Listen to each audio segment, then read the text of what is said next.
Gulbarga city के police department को मिली एक बड़ी कामयाबी। ई लॉस्ट और CEIR पोर्टल के जरिए जितने भी सिटी के अलग अलग पुलिस स्टेशन लिमिट्स में मोबाइल चोरी के केसेस यानी कि 225 मोबाइल फोन्स को रिकवरी करके जिनके जिनके फोन थे उन ओनर को उन फोनों को उनके हैंडओवर कर दिया गया है।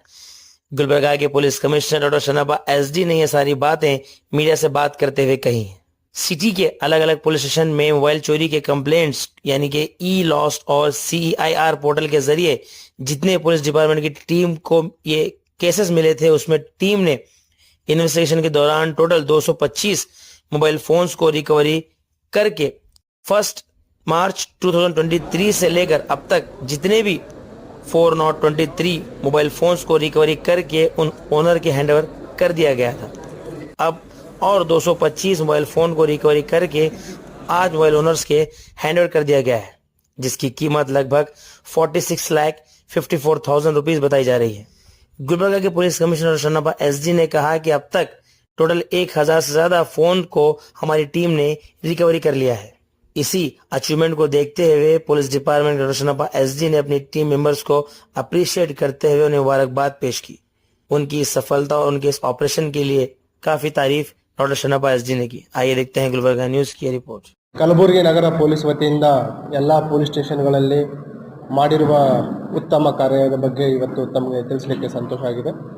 ಅದರಲ್ಲಿ ನಮ್ಮ ಈ ಲಾಸ್ಟ್ ಆ್ಯಂಡ್ ಫೌಂಡ್ ಪೋರ್ಟಲ್ ಮುಖಾಂತರ ಮತ್ತು CEIR central equipment identity registry ಇವೆರಡೂ ತಂತ್ರಾಂಶಗಳ ಮುಖಾಂತರ ನಾವು ಈಗಾಗಲೇ ಕಳೆದ 2.5 ವರ್ಷಗಳಿಂದ ರಾಜ್ಯಾದ್ಯಂತ ಈ ತಂತ್ರಜ್ಞಾನಗಳನ್ನು ನಾವು ಬಳಸ್ತಾ ಇದ್ದೀವಿ. ಅದರಲ್ಲಿ ಕಲಬುರಗಿ ನಗರದಲ್ಲಿಯೂ ಕೂಡ ನಾವು ಬಳಸ್ತಾ ಇದ್ದೀವಿ. ಬೇಸಿಕಲಿ ಇದರಲ್ಲಿ ಏನಂತಂದರೆ ಏನು ಮೊಬೈಲ್ ಫೋನ್ಸ್ಗಳು ಇರ್ತವೆ ಅಥವಾ ಲ್ಯಾಪ್ಟಾಪ್ಸ್ ಏನು ಕಳೆದುಕೊಂಡಿರ್ತಾರೆ ಅವುಗಳ ಒಂದು ದುರುಪಯೋಗನ ತಡಿಲಿಕ್ಕೆ ಮತ್ತು ಅದು ಯಾರು ಕಳ್ಳತನ ಆಗಿರುವುದು ಅಥವಾ ಕಳೆದು ಹೋಗಿರುವಂಥದ್ದು ಯಾರು ಅದನ್ನು ಬಳಸ್ತಾರೆ ಅದನ್ನು ಐಡೆಂಟಿಫೈ ಮಾಡಿ ಅವ್ರಿಂದ ರಿಕವರಿ ಮಾಡಲಿಕ್ಕೆ ಈ ಒಂದು ಎರಡೂ ತಂತ್ರಾಂಶಗಳು ನಮಗೆ ಸಹಕಾರಿ ಆಗ್ತಾ ಇದ್ದಾವೆ. ಈ ವರ್ಷ ಒಟ್ಟು ಜನವರಿಯಿಂದ ಇಲ್ಲಿವರೆಗೆ 225 ಇಂಥ ಈ ಲಾಸ್ಟ್ ಆ್ಯಂಡ್ ಫೌಂಡ್ ಏನು ಕಳೆದುಕೊಂಡೋಗಿರುವ ಮೊಬೈಲ್ ಫೋನ್ಗಳನ್ನು ವಶಪಡಿಸ್ಕೊಳ್ಳಲು ಎಲ್ಲ ಸ್ಟೇಷನ್ನ ಅಧಿಕಾರಿ ಸಿಬ್ಬಂದಿಯವರು ಶ್ರಮಿಸಿದ್ದಾರೆ. ಅವರಿಗೆ ನಾನು ಅಭಿನಂದನೆಗಳನ್ನು ಸಲ್ಲಿಸಲಿಕ್ಕೆ ಇಷ್ಟಪಡ್ತಾ ಇದ್ದೀನಿ. ಈ 2025ರಲ್ಲಿ 225 ಮೊಬೈಲ್ ಫೋನ್ಸು ರಿಕವರಿ ಆಗಿದೆ. ಅಂದಾಜು ಬೆಲೆ ನಿಯರ್ಲಿ 46 ಲಕ್ಷದಷ್ಟು ಬೆಲೆ ಬಾಳುವ ಮೊಬೈಲ್ ಫೋನ್ಸ್ಗಳಿದ್ದಾವೆ.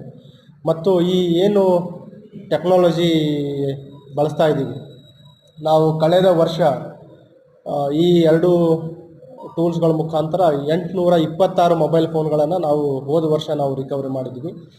ಮತ್ತು ಇವುಗಳ ಆರಂಭದಿಂದ ಇಲ್ಲಿವರೆಗೆ 1648 ಮೊಬೈಲ್ ಫೋನ್ 1648 ಮೊಬೈಲ್ ಫೋನ್ಸ್ಗಳನ್ನು ಇಲ್ಲಿವರೆಗೆ ನಾವು ರಿಕವರಿ ಮಾಡಿದ್ದೀವಿ.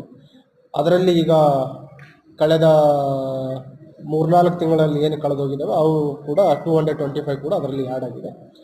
ಮತ್ತು ಅಂದಾಜು ಬೆಲೆ ಇಲ್ಲಿವರೆಗೆ ನಾವು ಏನು ರಿಕವರಿ ಮಾಡಿದ್ದೀವಿ ನಿಯರ್ಲಿ 3 crore ಬೆಲೆ ಬಾಳುವ ಮೊಬೈಲ್ಸ್ ಫೋನ್ಗಳನ್ನು ಕಳೆದುಕೊಂಡಿರೋದು ರಿಕವರಿ ಮಾಡಿ ವಾರಸುದಾರರಿಗೆ ಹಿಂತಿರುಗಿಸಿದ್ದೀವಿ.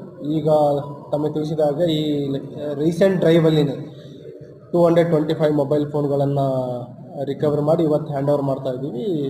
ಅಂದಾಜು ಬೆಲೆ 46 ಲಕ್ಷ. ಇದರಲ್ಲಿ ನಾವು ಸ್ಟೇಷನ್ ವೈಸ್ ತೆಗೆದುಕೊಂಡಾಗ ಅದರ ಬ್ಯಾಕಪ್ನು ಕೂಡ ನಾನು ತಮಗೆ ತಿಳಿಸ್ತೀವಿ. Ashok Nagar 31 around 29 mobile ಫೋನ್ಗಳನ್ನು recovery ಮಾಡಿದ್ದಾರೆ. ಬ್ರಹ್ಮಪುರಲ್ಲಿ 51 ಮಾಡಿದ್ದಾರೆ. ನೆಕ್ಸ್ಟ್ ಸಬರ್ಬನ್ನಲ್ಲಿ 29, ಯೂನಿವರ್ಸಿಟಿಯಲ್ಲಿ 29, ಹಾಗೆ ಎಲ್ಲ ಸ್ಟೇಷನ್ಗಳಲ್ಲಿ ಕೂಡ ಅವರ ಏನೇನು ಈ ಲಾಸ್ಟ್ ಆ್ಯಪಲ್ಲಿ ಆ್ಯಡ್ ಮಾಡಿದ್ರು ಅವುಗಳ ಪತ್ತೆ ಆಗಿದ್ದನ್ನು ರಿಕವರಿ ಮಾಡಲಿಕ್ಕೆ ಎಲ್ಲ ಅಧಿಕಾರಿ ಸಿಬ್ಬಂದಿಯವರು ಶ್ರಮ ಪಟ್ಟಿದ್ದಾರೆ. ಮತ್ತು ಇದರಲ್ಲಿ ವಿವಿಧ ಮಾಡೆಲ್ಗಳೂ ಇದ್ದಾವೆ, ಎಲ್ಲ ರೀತಿಯ ಮಾಡೆಲ್ಸ್ಗಳಿದೆ. ಏನು ಈ ಲಾಸ್ಟ್ ಇದೆ iOS ಇರಲಿ ಅಥವಾ ಆ್ಯಂಡ್ರಾಯ್ಡ್ ಇರಲಿ, including Samsung, Redmi, Vivo, Realme, one plus ಎಲ್ಲ ಮಾದರಿಯ ಮೊಬೈಲ್ ಫೋನ್ಗಳನ್ನು ಕೂಡ ಈ ತಂತ್ರಾಂಶದ ಮುಖಾಂತರ ಪತ್ತೆ ಮಾಡಲಿಕ್ಕೆ ಅವಕಾಶ ಇದೆ. ಸಾರ್ವಜನಿಕರಲ್ಲಿ ವಿನಂತಿ ಏನಂತಂದರೆ, ಒಂದು ವೇಳೆ ಏನಾದರೂ ತಮ್ಮ ಮೊಬೈಲ್ ಫೋನ್ಗಳು ಒಂದು ವೇಳೆ ಕಳ್ಳತನ ಆಗಿದರೆ ಅಥವಾ ಕಳೆದೋಗಿದರೆ ತಕ್ಷಣ ಸ್ಟೇಷನ್ಗೆ ಹೋಗಿ, ಅಥವಾ ಸ್ಟೇಷನ್ ಹೋಗ್ಲಿಕ್ಕಾಗಿಲ್ಲ ಅಂದರೂ ಕೂಡ ಈ ತಮ್ಮ ಮೊಬೈಲಲ್ಲೇ ಕರ್ನಾಟಕ ಸ್ಟೇಟ್ ಪೊಲೀಸ್ ಆ್ಯಪ್ ಇದೆ, KSP ಆ್ಯಪ್. ಆ ಆ್ಯಪನ್ನು ಡೌನ್ಲೋಡ್ ಮಾಡಿದರೆ ಅದರಲ್ಲಿ ಈ ಲಾಸ್ಟ್ ಒಂದು ಲಿಂಕ್ ಸಿಗುತ್ತೆ. ಈ ಲಾಸ್ಟಲ್ಲಿ ತಮ್ಮದೇನು ಕಳೆದೋಗಿರೋ ಮೊಬೈಲ್ ಫೋನ್ಗಳು ಅದರ ಬಗ್ಗೆ ಡೀಟೇಲ್ಸನ್ನು IMEI ಡೀಟೇಲ್ಸ್ಗಳನ್ನು ತಾವು ಹಾಕಿದರೆ ಆಟೋಮೆಟಿಕ್ ಸ್ಥಳೀಯ ಪೊಲೀಸ್ ಸ್ಟೇಷನ್ ಹೋಗುತ್ತೆ. ನಾವು ಅದರ ಡೀಟೇಲ್ಸ್ಗಳನ್ನು CIR ಪೋರ್ಟಲಲ್ಲಿ ಹಾಕಿ ಮುಂದಿನ ಪತ್ತೆ ಕಾರ್ಯವನ್ನು ನಾವು ಮಾಡ್ತೀವಿ. ಈವನ್ ಸಾರ್ವಜನಿಕರು ಕೂಡ CIR ಪೋರ್ಟಲಲ್ಲಿ ಅವರು ಕೂಡ ನೇರವಾಗಿ ಅವರು ಕೂಡ ಅದನ್ನು ಬಳಸ್ಬೋದು. ಒಂದು ವೇಳೆ ಅವರಿಗೆ ಬಳಸಲಿಕ್ಕೆ ಆಗಲಿಲ್ಲ ಅಂತಂದರೆ ಈ ಲಾಸ್ಟಲ್ಲಿ ಬೇಸಿಕ್